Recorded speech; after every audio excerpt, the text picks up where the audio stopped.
Si vous êtes indépendant, freelance, artisan, commerçant ou que vous gérez une SCI, cette vidéo vous concerne directement. Parce qu'en 2026, plusieurs changements importants entrent en jeu et mieux vaut les anticiper maintenant plutôt que de se retrouver dans l'urgence. Dans cette vidéo, on va tout passer en revue ensemble, point par point. Alors n'oubliez pas de liker cette vidéo, de vous abonner et on est parti. Premier sujet, la facturation électronique. Et là on parle d'une réforme majeure. À partir de septembre 2026, toutes les entreprises françaises devront être capables de recevoir des factures électroniques via ce qu'on appelle une plateforme agréée. Et c'est sans exception, que vous soyez indépendant, freelance, professionnel de santé, investisseur immobilier, artisan, commerçant et j'en passe, tout le monde est concerné.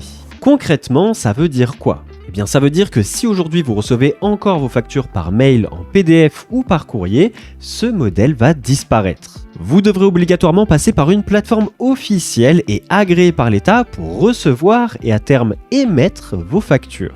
Je vous mets d'ailleurs en description la plateforme que j'utilise moi-même et elle est gratuite, donc vous n'avez aucune excuse pour vous mettre en conformité dès maintenant. Deuxième sujet, et celui-là, beaucoup d'indépendants ne le savent pas encore, mais le régime simplifié de TVA va disparaître. À partir du 1er janvier 2027, il n'existera plus. C'est la loi Finance 2025 qui l'a acté. Aujourd'hui, si vous êtes au régime simplifié, vous faites une déclaration de TVA annuelle avec 2 acomptes dans l'année, mais demain, ce système n'existera plus. Il ne restera que le régime réel normal avec des déclarations de TVA mensuelles ou trimestrielles sous certaines conditions de chiffre d'affaires. Alors pourquoi en parler maintenant alors que c'est 2027 ? Eh bien parce que 2026 est exactement la bonne année pour anticiper.